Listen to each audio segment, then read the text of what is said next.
Next MCQ, पहले question समझो। 5 equal forces of 10 Newton each are applied at one point and all are lying in one plane, एक ही plane में। If the angle between them are equal, the resultant force will be।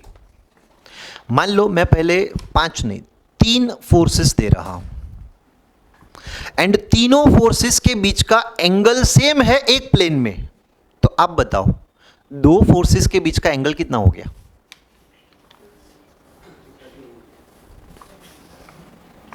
तीनों vector equal angle पे होने चाहिए, first second, second third, third 1, तो 2 vector के बीच का angle कितना हुआ? 120 डिग्री। समझ में आ रहा है? चलो ये फर्स्ट फोर्स, ये सेकंड फोर्स, ये थर्ड फोर्स, समझ में आया? जब 3 इक्वल फोर्सेस सेम मैग्नीट्यूड वाले बेटा एक ही प्लेन में हो, तीनों सेम एंगल पे है एक दूसरे से, तो कंपलसरी ये एंगल 120 का होता है। क्लियर है? चल, अगर मैं पूछूं बेटा F1 एंड F3 ये दोनों फोर्सेस का जो नेट फोर्स होगा वो कितना आएगा? चलो एक काम करते हैं, फाइंड करते हैं 1 एंड 3 का मैं रिजल्टेंट फोर्स फाइंड कर रहा हूं जिसको F डैश बोल रहा हूं। बोलो आपको पता है कैसे ये F डैश का मैग्नीट्यूड फाइंड करेंगे हम? Under root F1 square plus F3 square plus 2F1 F3, दोनों के बीच का एंगल 120 का होता है। अच्छा, तीनों फोर्सेस इक्वल मैग्नीट्यूड के हैं, F F F ले लो, F ले लो, F square F square F F F square. Cos 120 की वैल्यू याद है? -1/2, यहां पे पुट कर दो -1/2, तुन cut, F square minus F square. गजब, ये माइनस था ना, F स्क्वायर ये माइनस F स्क्वायर, तो ये कट हो जाएगा minus, under root F square तो F। ये दोनों का रिजल्टेंट फोर्स कितना आया?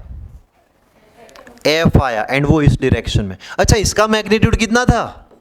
F। दोनों एक दूसरे की इफेक्ट कैंसिल कर देंगे। मतलब बेटा 3 इक्वल फोर्सेस अगर तीनों के बीच का एंगल सेम है तो ये तीनों एक दूसरे की इफेक्ट को कैंसिल करके रिजल्टेंट फोर्स 0 कर देंगे। 3 नहीं, मैं 4 फोर्स ले रहा हूं। अगर एक ही प्लेन में 4 फोर्स है जो चारों फोर्स एक दूसरे से इक्वल एंगल पे है, तो 2 फोर्सेस के बीच का एंगल कितना हुआ? 90।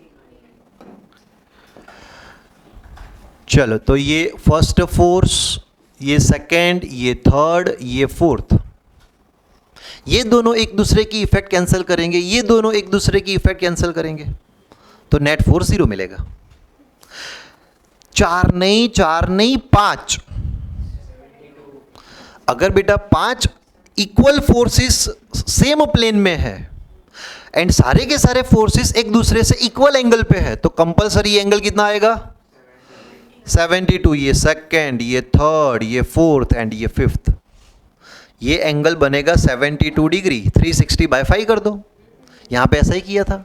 360/3 फोर्सेस थे तो 3 120 डिग्री, 4 फोर्सेस है तो 360/4 90 डिग्री होगा, 5 है 360/5 72 डिग्री होगा। बेटा होगा तो इसमें भी ऐसा ही, ये सारे के सारे फोर्सेस एक दूसरे की इफेक्ट को कैंसिल करेंगे, नेट फोर्स 0 आएगा।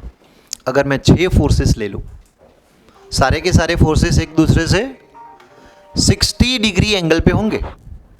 6 अगर फोर्सेस लेते हो तो सारे के सारे फोर्सेस 60 डिग्री एंगल पे होंगे, रिजल्टेंट फोर्स 0 करेंगे।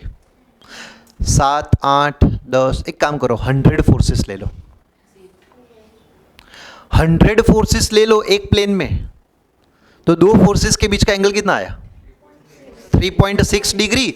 उस कंडीशन में भी बेटा हर एक फोर्सेस एक दूसरे की इफेक्ट को कैंसिल करेंगे, रिजल्टेंट फोर्स 0 ही होगा। सही है?